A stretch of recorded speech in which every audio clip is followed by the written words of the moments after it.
capsule vidéo numéro 1. On va reprendre là où on était, c'est-à-dire qu'on va étudier les images pour différents appareils optiques. Donc on va commencer par étudier le miroir convexe. On avait étudié le miroir convexe comme le type la géométrie de la réflexion qu'il arrivait à produire. Maintenant, on va s'intéresser au miroir convexe en tant qu'appareil optique. Donc ici, on veut savoir c'est quoi qui arrive aux images que le miroir convexe va créer.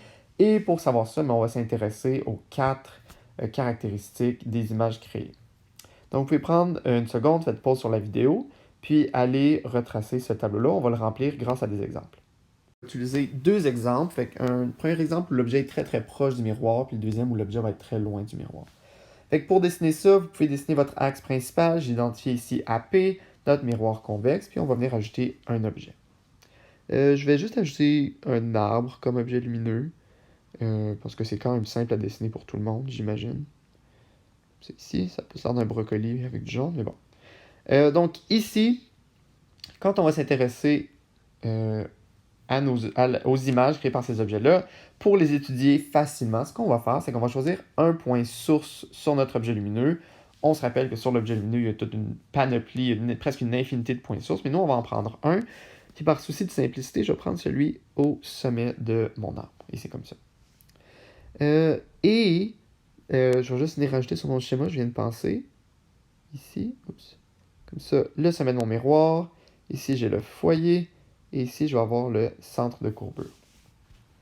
Donc maintenant, ce qu'on va faire, on sait qu'à partir de ce point source-là, j'ai toute une panoplie de rayons le rayon lumineux qui quitte, mais eux, ils ne m'intéressent pas. Ceux qui m'intéressent, moi, ça va être les 3 rayons principaux qu'on a vus. Donc, c'est les rayons que vous deviez mettre dans votre rapport de l'arbre. Et on va s'intéresser à savoir, OK, ces rayons-là, ils ont l'air de quoi avec le miroir convexe pour notre objet. Donc, on va les tracer un après l'autre, ça va nous permettre de mieux comprendre ce qui arrive à l'image. Donc, je vais prendre ici le point source, je vais tracer mon premier rayon principal. On se rappelle qu'il était parallèle à mon axe principal, puis il était réfléchi de telle sorte que son prolongement, comme ça ici,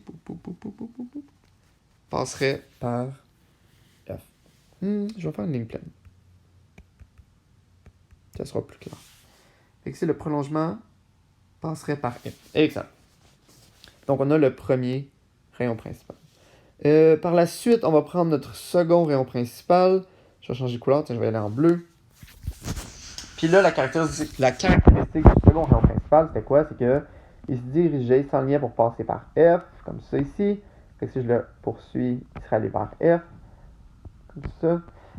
Puis il est réfléchi de façon parallèle à l'axe principal. Et je vais dessiner le prolongement, comme ça, de mon rayon réfléchi.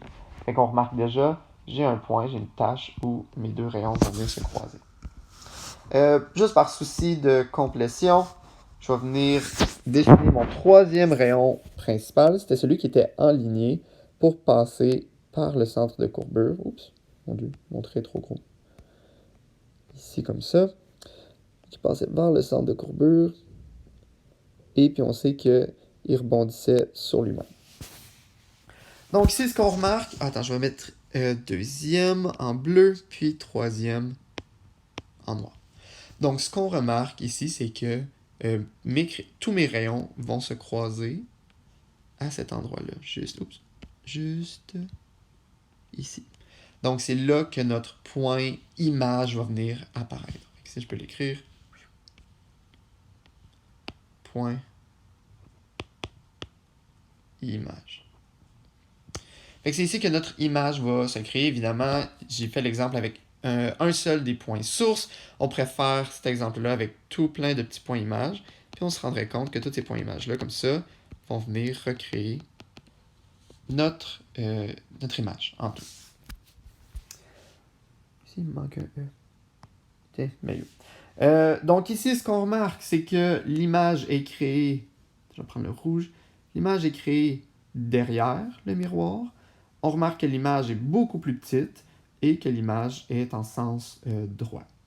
Aussi, il faut penser, est-ce que mes 3 rayons, donc celui-là, celui-là et celui-là, se croisent physiquement ou non? Puis on remarque que non, les 3 rayons, ils partent chacun de leur bord, ne vont pas se croiser physiquement. Ce qui va se croiser ici, c'est leur prolongement et se croisent dans un endroit qui n'existe pas. Donc, on remarque ici que l'image va être virtuelle. On va venir faire un deuxième exemple. Fait qu'ici, tiens, on va changer ça. On va dire exemple numéro 2. Mon deuxième exemple, je vais placer mon objet beaucoup plus loin dans mon miroir, à peu près le même objet, comme c'est ici. Puis je vais venir faire la même étude, c'est-à-dire je vais placer mon point source au-dessus et je vais venir tracer mes 3 rayons principaux. Donc mon premier rayon principal, parallèle, joli, parallèle à mon axe principal et est rebondi de telle sorte que son prolongement passerait par le foyer. Second rayon principal, c'est un rayon qui est enligné pour passer vers le foyer. Attends, je vais ajouter ici avant. Premier. Mon deuxième est enligné pour passer par le foyer. Ça va être peut-être un peu plus difficile. Ah, pas trop mal. Fait que si on l'avait continué, on verrait qu'il passe par le foyer. Et son rayon réfléchi va être parallèle à l'axe principal. Fait que ça, c'est notre deuxième.